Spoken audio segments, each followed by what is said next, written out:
सभी सम्मानित साथियों को सादर जय भारत, जय संविधान। आज के कार्यक्रम में आए हुए सभी सम्मानित साथियों का मैं तहे दिल से स्वागत करता हूं। उसके पहले भारतीय संविधान के निर्माता बाबा साहब डॉक्टर भीमराव अंबेडकर, बहुजन समाज में जन्मे सभी संतों, गुरुओं, महापुरुषों को वंदन अभिनंदन करता हूं। साथियों, आप सब लोग अपना कीमती समय निकाल करके आज कार्यकारिणी की बैठक में उपस्थित हुए हैं। मैं आप सबका तहे दिल से स्वागत करता हूं और आशा करता हूं, विश्वास करता हूं कि पार्टी की नीतियों को आप लोग जन जन तक पहुंचाने के लिए सदैव प्रयासरत रहेंगे। आपने अभी तक पार्टी को रोज़ नए बुलंदियों पर पहुंचाने का कार्य कर रहे हैं। इसके लिए आप सभी को मैं तहे दिल से शुक्रिया अदा करता हूं, बहुत बहुत धन्यवाद देता हूं। हर पार्टी के कार्यकर्ताओं ने अपना जितना भी हो सका उतना सहयोग दिया, इसके लिए मैं आप सबको बहुत बहुत धन्यवाद देता हूं। साथियों, कुछ बातें फिर से दोहराना चाहता हूं। आर्थिक समृद्ध भारत समाज पार्टी की स्थापना क्यों की गई? दोस्तों, आर्थिक समृद्ध भारत समाज पार्टी की स्थापना इसलिए की गई कि हमारे देश की जितनी भी पार्टियां हैं, आज तक सभी ने जाति, धर्म, संप्रदाय के नाम पर हमारे आपके वोट को लेने का काम किया और हमें सिर्फ हर पार्टी के लोगों ने अपना कार्यकर्ता बनाना चाहा और मलाई उनके बच्चे खाते हैं और आप हम लोग सिर्फ वोट देने का काम करते हैं, उनके जयकारे लगाने का काम करते हैं।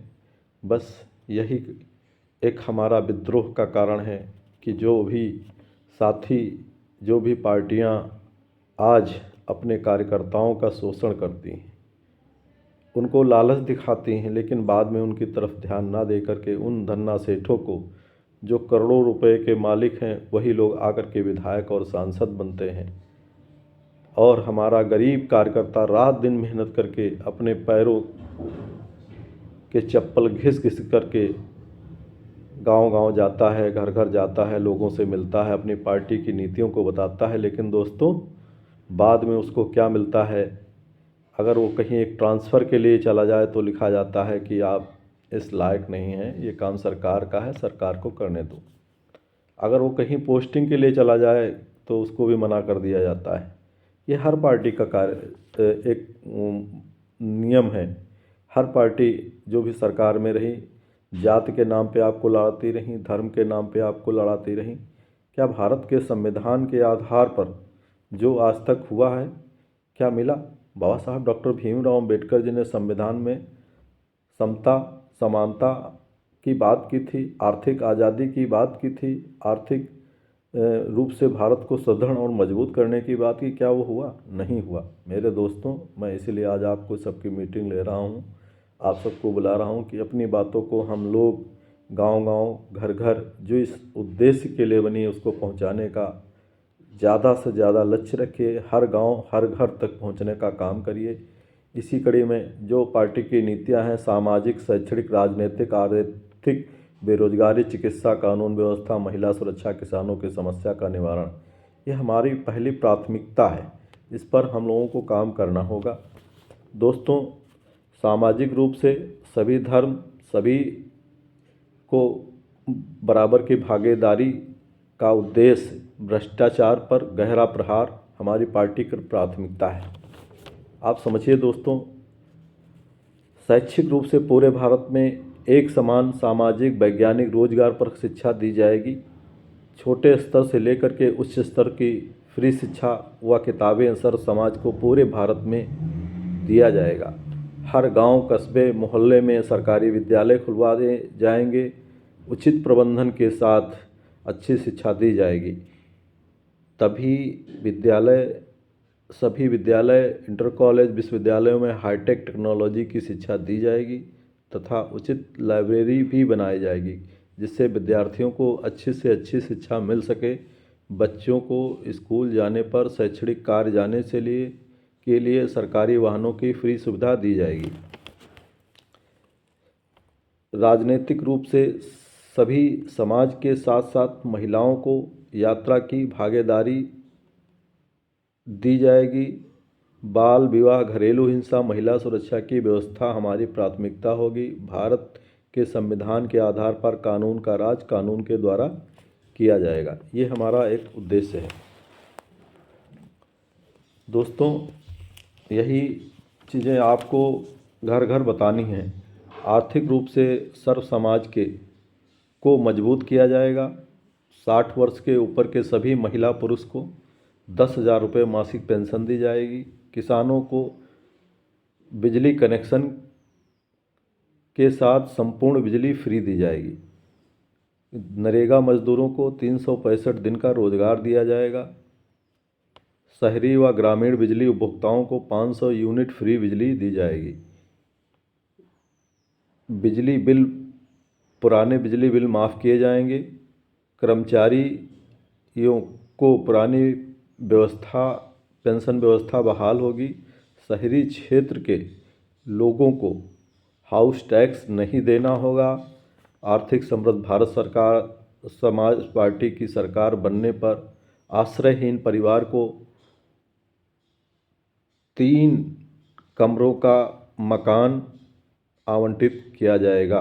बेरोजगारी नियंत्रित करने के लिए संपूर्ण भारत में हमारी सरकार बनने पर पहले साल में 25 करोड़ सरकारी रोजगार दिए जाएंगे। यूपी तथा अन्य राज्यों में यदि सरकार बनती है तो प्रत्येक राज्य में 1 करोड़ सरकारी नौकरी दी जाएंगी। सरकार बनने के 36 घंटे के अंदर विज्ञापन, 3 महीने में एक परीक्षा करा करके सरकारी नौकरी दी जाएगी, जिसमें इंटरव्यू नहीं होगा। इसी प्रकार से शिक्षा मित्रों को स्थायी किया जाएगा। आंगनबाड़ी कार्यकर्तियों को स्थायी कर्मचारी घोषित किया जाएगा। जो भी संविदा कर्मी जिस विभाग में कार्य कर रहे हैं उन सभी को हमारी सरकार बनने पर उनको परमानेंट करके सरकारी कर्मचारी घोषित करके उनको पुरानी पेंशन व्यवस्था का लाभ दिया जाएगा। वो चाहे जिस विभाग में कार्य कर रहे हों, क्योंकि उन्होंने इतने दिन सेवा दी, अच्छे से कार्य किया, इसलिए उनको निकाला नहीं जाएगा। इसके अलावा हमारी योजना है कि जितने विद्यालय हैं उन विद्यालयों में शिक्षक बढ़ाए जाएंगे। शिक्षक बढ़ाने का रीज़न है कि विद्यार्थियों की संख्या ज़्यादा है, शिक्षक कम है। और मान लीजिए एक प्राइवेट स्कूल चलता है, उस स्कूल में 5 कक्षाएँ चलती हैं तो 5 कक्षाओं में 5 टीचर होते हैं।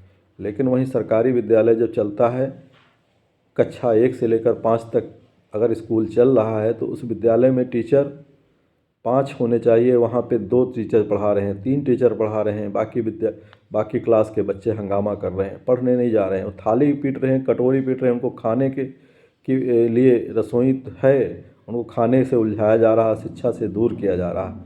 खाना देना ज़रूरी है, उनको खाना भी पौष्टिक मिलना चाहिए, लेकिन उनको शिक्षा भी पूरी मिलनी चाहिए। विद्यालय के जितने भी आवर हैं उतने सभी घंटों में पढ़ाई होनी चाहिए। कोई विद्यार्थी फ्री इधर उधर घूमता ना मिले, ये हमारी योजना है। इसलिए हम जितने भी कक्षा हैं, चाहे जिस स्तर की पढ़ाई के लिए एजुकेशन की बात हो, प्राइमरी से लेकर उच्च लेवल के सभी विद्यालयों में, विश्वविद्यालयों में शिक्षकों की कमी को पूरा किया जाना हमारी पहली प्राथमिकता होगी। इसके अलावा जितने भी किसान हैं, किसानों की आय को दोगुना किया जाएगा। किसानों की मांग है कि मुझे एमएसपी की गारंटी दी जाए। मैं कह रहा हूँ मेरी सरकार बनने के बाद मैं किसानों को संपूर्ण तत्काल एमएसपी की गारंटी दूंगा। किसानों के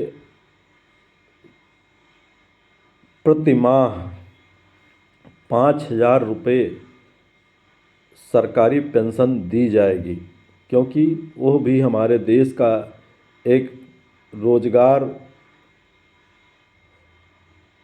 देने वाला व्यक्ति है और वह खुद अपने फसलों को कार्य करता है। कभी कभी बाढ़, प्राकृतिक आपदाओं के कारण फसलें चौपट हो जाती हैं और उसके बच्चे को भूखे मरने की नौबत आती है। ऐसी स्टेज में हमारी सरकार हर किसान को, चाहे अमीर हो चाहे गरीब हो, सभी को 5,000 रुपये पर मंथ देने का काम करेगी, ताकि उनका भी सुचारू रूप से जीवन चल सके। इसके अलावा हमारी एक विशेष योजना है किसानों व व्यापारियों के लिए। किसानों व व्यापारियों के लिए संपूर्ण बिजली फ्री दी जाएगी। किसानों व व्यापारियों को जो कर्जा ले रखा है, जिस कर्जे को वो अदा नहीं कर पा रहे हैं, मैं वो सरकार बनते हुए तत्काल रूप से उस कर्जे को माफ़ करूँगा, ताकि वो पुनः लोन ले करके पुनः रोज़गार शुरू कर सके। इससे क्या होगा, हमारे देश की अर्थव्यवस्था जो चौपट है वो सुधरेगी, क्योंकि एक तो वो किसान घाटे में है या व्यापारी घाटे में, तो धंधा नहीं कर पा रहा है और वो जहाँ का तहाँ पड़ा। अगर पुनः हम उसका एक कर्जा माफ़ करके उसको पुनः लोन दे देंगे, तो निश्चित तौर पर वो पुनः कार्य करना चालू करेगा और उसके हालात सुधरेंगे। ये हमारी एक विशेष योजना है। इसके अलावा हर ग्राम पंचायत स्तर पर, जितनी भी ग्राम पंचायत हैं भारत की या उत्तर प्रदेश की या अन्य राज्यों की, मेरी एक योजना है कि जानवरों की बहुत बड़ी समस्या है। लोग उनको पालना नहीं चाहते, लोग उनको खिलाना नहीं चाहते। मेरा एक उद्देश्य है कि प्रत्येक ग्राम पंचायत स्तर पर एक पक्की गौशाला का निर्माण होगा और उस गौशाला में कम से कम 30 लोगों को सरकारी नौकरी दी जाएगी और उनसे 8-8 घंटे का काम लिया जाएगा।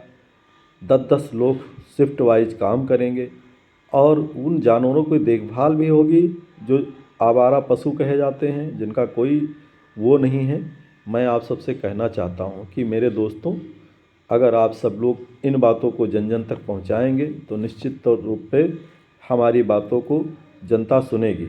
इसके अलावा हमारी सरकार बनने पर प्रत्येक श्रमिक जो बाहर कमाने जाता है, जिस शहर में कमाने जाता है, सरकार बनने पर हम उस शहर में उसको 3 कमरों का एक फ्लैट देंगे और वो आराम से वहाँ पर रह सके और उसको किराया भी नहीं देना होगा, उसको बिजली का बिल भी नहीं देगा होगा।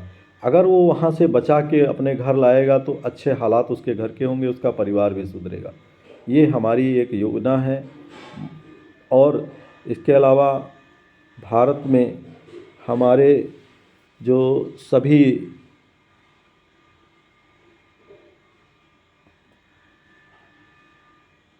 योजनाएं आज तक सरकार दे रही है, हम किसी सरकार की कोई भी योजना बंद नहीं करेंगे।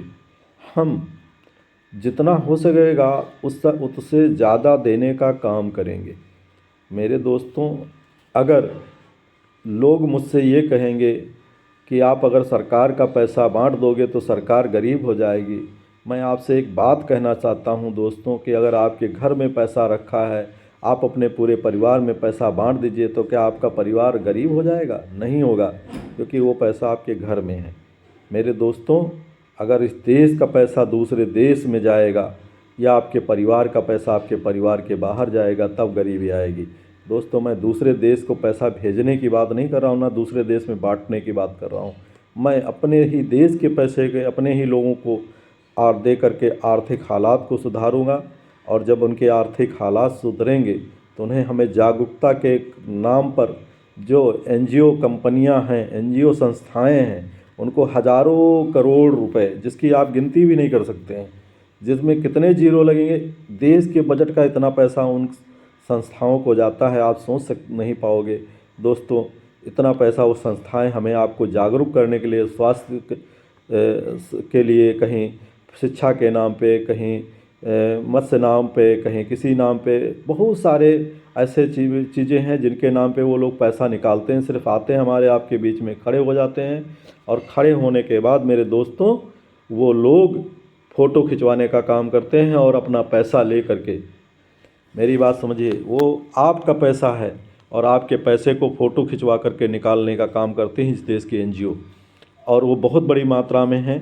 और वो किसी एक व्यक्ति की पर्टिकुलर के नहीं, हर पार्टी के स्तर के लोग उसमें जुड़े हैं। जिसकी सरकार होती है उस सरकारों में वो जुड़ जाते हैं और वहाँ से लाखों करोड़ों का डकार करके निकल जाते हैं। आप समझिए, हम बेरोजगार रहते हैं, हम परेशान रहते हैं, हम गरीब के गरीब हैं। आज भी मुझे याद है मेरे बचपन का वो दौर, जब मैं छोटा था तो राजीव गांधी जी का पहला भाषण सुन रहा था। जब प्रधानमंत्री बने थे तो उन्होंने कहा था रोटी, कपड़ा और मकान, ये नारा दिया था। लेकिन मैंने एक देखा, आज तक वो नहीं आ पाया ज़मीन पर, धरातल पे। लोग रोटी, कपड़ा, मकान के लिए आज भी तरस रहे हैं। ये कैसी विडम्बना हमारे देश की सरकारों को। मोदी जी भाषण तो बहुत अच्छा देते हैं, लेकिन मोदी जी को पूछिए, आप कहते हैं हम चाय बेचे हैं। अरे चाय बेचने वाले को चाय बेचने वाले का दर्द आज तक पता ही नहीं लगा 7 सालों में, पिछले 10 सालों में। अगर 10 साल हो रहे हैं करीब करीब, मैं आपसे पूछना चाहता हूँ, आपको दर्द ही नहीं पता लगा? आप पढ़े लिखे युवाओं से कह रहे हैं कि पकौड़ा तलिए। अरे शर्म आनी चाहिए आपको। पढ़े लिखे युवाओं को रोज़गार देना चाहिए। आर्थिक अच्छी टेक्नोलॉजी के साथ उनको उचित कौशल, उचित प्रबंधन के साथ उनको जब वो टेक्नोलॉजी से युक्त होंगे तो देश तरक्की करेगा। और देश तरक्की करेगा तो विश्व की सबसे बड़ी अर्थव्यवस्था अगर भारत ना बन जाए तो आप कहिएगा। चीन जनसंख्या में हमसे 2 गुना, विश्व की सबसे बड़ी आबादी, वो विश्व की सबसे बड़ी अर्थव्यवस्था बन सकता है मेरे दोस्तों। और हमको आपको कहा जा रहा है कि हम जनसंख्या में बहुत हैं इसलिए हम गरीब हैं। ये कितनी दयनीय स्थिति है। इस देश के नेताओं को भ्रष्टाचार में इतने डूबे हुए हैं, चाहे वो केंद्र की सरकार हो चाहे राज्य की सरकार हो। मेरे दोस्तों, भ्रष्टाचार कहाँ से होता है? जब गांव का प्रधान जो होता है अगर ईंटा लेने जाता है तो उसमें भी वो कमीशन तय करता है खड़ंजा लगाने के लिए। मेरे दोस्तों, वहीं से तुलना कर लीजिए, क्या हमारे देश की सरकारें या हमारे राज्य की सरकारें जब दूसरे देशों से सामान को आयात करते हैं तो क्या उस पर कमीशन नहीं खाती होंगी? आप समझिए इस चीज़ को। वो कमीशन ज़रूर खाती होंगी। उसी की वजह से वो आयकर जो स्विस बैंक में रुपया जमा है वो उसी की वजह से है, ना कि हमारे देश के नेता यहाँ से चोरी करके बैग में भर कर ले जा करके वहाँ जमा कराए हैं। मेरे दोस्तों, वो पैसा उसी बेईमानी का पैसा है। चाहे वो राज्य सरकार हो, क्योंकि हमारे संविधान में एक प्राविधान है कि राज्य सरकार भी आयात कर सकती है, केंद्र सरकार भी आयात कर सकती है। और दोनों सरकारें किसी भी राज्य की हो, मैं एक राज्य पे, एक पार्टी पे, एक किसी पे दोषारोपण नहीं लगा रहा हूँ। देश पिछले काफ़ी सालों से, देश आज़ाद होने के बाद कांग्रेस का शासन रहा, कांग्रेस ने भी भ्रष्टाचार सबसे ज़्यादा किया। लेकिन जिन राज्यों में जिनकी सरकारें हैं, वो सरकारें विदेशों में जब सामान मंगाती हैं 3 रुपये का तो 5 रुपये की रसीद कटा करके हमारे देश की रजिस्टर में लगाया जाता है। इसलिए दोस्तों, सीबीआई हो चाहे रॉ हो चाहे जो भी हो, उनको पकड़ नहीं पाते हैं। और काला धन हमारे देश का, जिसको काला धन कहा जाता है, वो काला धन स्विस बैंक में जमा है। वो पैसा हम भी नहीं निकाल सकते हैं, देश की कोई भी सरकार नहीं निकाल पाएगी, क्योंकि हमें उस चीज़ को रोकना है जो आयात होता है दूसरे देश से। हमारा देश विविध देश है। इस देश में रहने वाले सभी लोगों को इतनी आज़ादी है, इतना सब कुछ मिला हुआ है कि हम सब कुछ पैदा कर सकते हैं अपने देश में। चाहे यूरिया हो, चाहे डाया हो, चाहे खनिज संपदा हो, हर प्रकार का देश हमारे भरा पड़ा हुआ प्रचुर मात्रा में, फिर भी हम आयात करते हैं। आप बिजली निर्माण के लिए ले लीजिए, सरकारें कहती हैं कि हम कोयले से बिजली पैदा करेंगे, और कोयला पैदा करने के लिए मेरे दोस्तों वो विदेश से आयात करते हैं कोयले को। अब वो देश का कोयला 5 रुपये किलो मिल रहा है और विदेश का कोयला 10 रुपये किलो मिल रहा है, 15 रुपये किलो मिल रहा है, उसको आयात किया जाता है। सोचिए कितने शर्म की बात। हमारे देश में जब भरा पड़ा है तो हमें आयात करने की क्या ज़रूरत। दूसरी चीज़, मैं देखता हूँ जिन देशों में नदियाँ नहीं हैं, वो समुद्र के किनारे हैं, उन्होंने हवा की चलने वाली टरबाइन बनाई है, बिजली उत्पादन इकाई बनाई है, जो पंखे बड़े बड़े लगाकर और उससे बिजली पैदा करते हैं। उनके देश में भरपूर बिजली पैदा हो जाती है, हमारे देश में नहीं होती। हमारे देश में तो नदियां हैं, नहरें हैं, हम उनमें टरबाइन लगा सकते हैं। मेरे दोस्तों, टरबाइन का मतलब पर लगा सकते हैं, और जिस धारा में पर बह रहा होगा चलेगा, पानी बह रहा हो उस दिशा में पर नाचेगा, और जब पर नाचेगा तो बिजली भी पैदा करने के लिए वो पर क्या करेगा, मोटर को घुमाएगा, जनरेटर को घुमाएगा, जिससे बिजली पैदा होती। और जब डायनमो नाचेगा तो बिजली पैदा होनी स्वाभाविक है। मेरे दोस्तों, ये लोग बेवकूफ़ बनाते हैं हमारे देश। विदेश से मंगाने में उनका कमीशन होता है, क्योंकि 10 रुपये का माल मंगाया, 25 रुपये का दिखाया और सारा पैसा खा गए। मेरे दोस्तों, मैं आपसे इसीलिए कह रहा हूँ कि इस पर आप लोग गौर करिए। देश भ्रष्टाचार कहाँ से होता है? हमसे कहेंगे आप बिजली फ्री दे देंगे तो देश घाटे में चला जाएगा। अरे भाई, हम उत्पादन करेंगे। उत्तर प्रदेश में बहुजन समाज पार्टी की सरकार थी, 24 परियोजनाएं लगनी थी, 16 परियोजनाएं ही लग पाई थी, और आज भी उसके बाद कोई पावर उत्पादन इकाई नहीं लगी उत्तर प्रदेश में, और संपूर्ण बिजली फ्री मिल रही है, सब कहीं मिल रही है। मेरे दोस्तों, 16 विद्युत उत्पादन इकाइयों के बढ़ने से पूरे उत्तर प्रदेश को आज बिजली आयात नहीं करनी पड़ रही। हर घर को, हर गांव में, हर कस्बे में 18 घंटे लमसम बिजली मिल रही है, और शहरों में 24 घंटे बिजली मिल रही। मेरी बात को आप समझिए। जब हम उत्पादन इकाई लगाएंगे नहीं तो हमको तो मिल ही नहीं सकती। मैं कह रहा हूँ, नहरों से बिजली हम पैदा करेंगे, नदियों से बिजली पैदा करेंगे, जो भी सोर्स हैं हम उनसे बिजली पैदा करेंगे। मैं कह रहा हूँ, ना तो हमारे किसी पर्यावरण पे भी नुकसान होगा, और ना हमें भ्रष्टाचार का वो पैसा चाहिए जो नेताओं के जेब में जा रहा है। आज हमारे देश के नेता इतने भ्रष्टाचारी हो गए हैं, बोलने को नहीं तैयार हैं। सांसद अगर बन गया तो अपना कमा रहा है, विधायक बन रहा तो वो अपना कमा रहा है, जिला पंचायत सदस्य बन गया वो अपना कमा रहा है, जिला पंचायत अध्यक्ष बन गया वो अपना कमा रहा है, बीडीसी को मिल गया एक बार पैसा, वो भी बस मस्त है। अरे भाई, क्यों नहीं इस देश की लोकतंत्र को समझते हो? जब भारत का संविधान लागू हुआ, संविधान लागू होने के बाद जब इस देश में पंचायत राज अधिनियम लागू हुआ, पंचायत राज अधिनियम लागू होने के बाद जिस प्रकार से देश की एक सरकार बनती है, उसी प्रकार से एक राज्य की सरकार बनती है। मेरे दोस्तों, जब राज्य की सरकार बनती है, उसी प्रकार से हमारी एक ज़िले की सरकार होती है, एक नगर निगम की सरकार होती है, और एक ब्लॉक की सरकार होती है, एक गांव की सरकार होती है। इन सब सरकारों में चुने हुए प्रतिनिधि होते हैं, लेकिन उन प्रतिनिधियों को पैसा नहीं मिलने के कारण, मंत्री को तनख्वाह मिलती है, विधायक को तनख्वाह मिलती है, वो इसलिए सदन में जाता है, वो अपने क्षेत्र के विकास की चर्चा। लेकिन जो हमारे जनप्रतिनिधि जिला पंचायत के हों, चाहे बीडीसी हों, चाहे गांव के मेंबर हों, इनको पैसा ना मिलने की वजह से ये लोग उन सब चीज़ों में रुचि नहीं लेते हैं कि उसके ज़िले में, उसके ब्लॉक में, उसके नगर पंचायत में, उसके गांव में क्या हो रहा है उसको पता नहीं होता, और उसके फर्जी दस्तखत और अंगूठे से उसका पैसा निकाल करके चला जाता। जबकि हर ग्राम पंचायत पर एक मंत्रिमंडल होता है।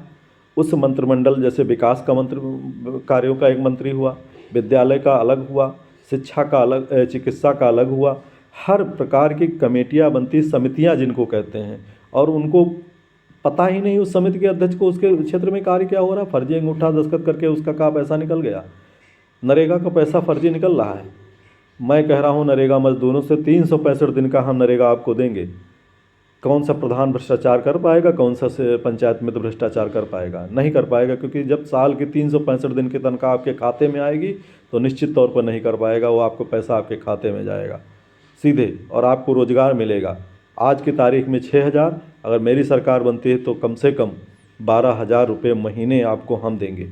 और 12,000 रुपये महीने का मतलब आपको 10-12 हज़ार के लिए दिल्ली, मुंबई, कलकत्ता और अन्य राज्यों में आपको जा कर के घर परिवार छोड़ करके वहाँ पे काम नहीं करना पड़ेगा। वहाँ चाहे रातों में, जाड़ों में, गर्मी में, बरसात में आपको भटकना नहीं पड़ेगा। अगर वहाँ जाना पड़े तो वहाँ के लोगों को उससे ज़्यादा जब पैसा देने को मजबूर हो जाएं, तब आप जाइए। कम पैसे में वहाँ जाने, मैं आपको रोज़गार आपके घर पे देना चाहता हूँ, विकास आपके दरवाजे लाना चाहता हूँ, गांव की सड़कें देना चाहता हूँ। ये सब होने के बाद आपकी लाइफ में परचेज, सामान खरीदने की क्षमता बढ़ जाएगी। जिस दिन सामान खरीदने की क्षमता आपकी बढ़ गई तो व्यापार अपने आप बढ़ेगा और रोज़गार अपने आप फैक्ट्रियों में बढ़ेगा। फैक्ट्रियों को आपको लेना पड़ेगा। आज केंद्र सरकार ने एक जियो जारी किया, 12 घंटे आपसे काम ले रही है। किसी भी संस्था में आप काम कर रहे हैं, 12 घंटे काम कर रहे हैं। भाई, बड़े बाबा साहब डॉक्टर भीमराव अंबेडकर ने श्रमिक अधिनियम ला करके 8 घंटे का काम किया था, और आपने उसको 12 घंटे का कर दिया। अरे वाह मोदी जी, आप तो चाय बेचने वाले थे, आपने किस श्रमिकों को ही बेच दिया, इस देश के बेरोजगार नौजवानों को बेच दिया आप। अरे सोचिए, ये शरीर है, 12 घंटे काम करेगा तो क्या होगा, 8 घंटे काम कर रहा है। अगर 4 घंटे फालतू आप काम कर रहे हैं तो 12,000 में क्यों करा रहे हैं उसको? उसको 4 घंटे का भी मजदूरी दीजिए ना, वो एक्स्ट्रा काम में आ गया ना। आपने ऐसा कौन सा नियम लागू कर दिया? बेरोजगारों को बेरोजगार करने का काम अगर किया है तो माननीय नरेंद्र मोदी जी और भारतीय जनता पार्टी की सरकार, कांग्रेस पार्टी की सरकार और अभी तक दलितों, पिछड़ों, आदिवासियों, बहुजनों के हितैषियों जितनी भी सरकारें रही हैं, चाहे वो सपा की रही हो, चाहे बसपा की रही हो, चाहे अन्य राज्यों में अन्य किसी की सरकारें रही हों, सभी ने शोषण करने का काम किया। कभी किसी गरीब का हित की बात नहीं की। मेरे दोस्तों, आप सब आए हैं, मैं आप सबको ये बातें बता रहा हूँ। इन बातों को लेकर के जाइए गांव-गांव, घर-घर बताइए और अपनी पार्टी की योजनाओं को, और भी बहुत सारी योजनाएं उनको बताने का काम करिए। मैं निश्चित तौर पर कह रहा हूँ, एक दिन ऐसा आएगा जब आपका कारवां आसमान पे होगा और आपकी सत्ता होगी और आपके विचारों को लोग प्रभावित होकर के आपकी सरकार बनाएंगे और आप उनके जो योजनाओं का वादा कर रहे हैं आप निश्चित तौर पर उनको देने का काम करेंगे। ये मेरी कोई लालसा नहीं है कि मैं मुख्यमंत्री या प्रधानमंत्री बनूं। मेरी लालसा ये है, मेरे लोगों को लाभ मिलना चाहिए, कोई भी दे। मेरे लोगों को उनका आर्थिक स्तर ऊंचा होना चाहिए, उनका सामाजिक स्तर ऊंचा होना चाहिए, जात द्वेष भावना खत्म होनी चाहिए, समता और समानता लागू होनी चाहिए, धर्म के आधार पर भेद नहीं होना चाहिए, जो जिसको मानता है उसके पूजने की हमें आज़ादी देनी चाहिए। किसी को गाली देने का अधिकार किसी को नहीं है, ये भारत का संविधान कहता है। मेरे दोस्तों, आप किसी भी देवी देवता की बुराई मत करिए। आप अपने धर्म की अगर अच्छाई बताएंगे तो निश्चित तौर पर लोग प्रभावित होकर के आपसे जुड़ेंगे। कानून व्यवस्था में विश्वास रखिए और बाबा साहब के संविधान में विश्वास रखते हुए अपनी बातों को जन जन तक पहुंचाएं। मैं इन्हीं की बातों के साथ मैं अपनी बात ख़त्म करता हूं। जय भीम, जय भारत, जय भारतीय संविधान। धन्यवाद, आप सबको आए, बहुत बहुत धन्यवाद।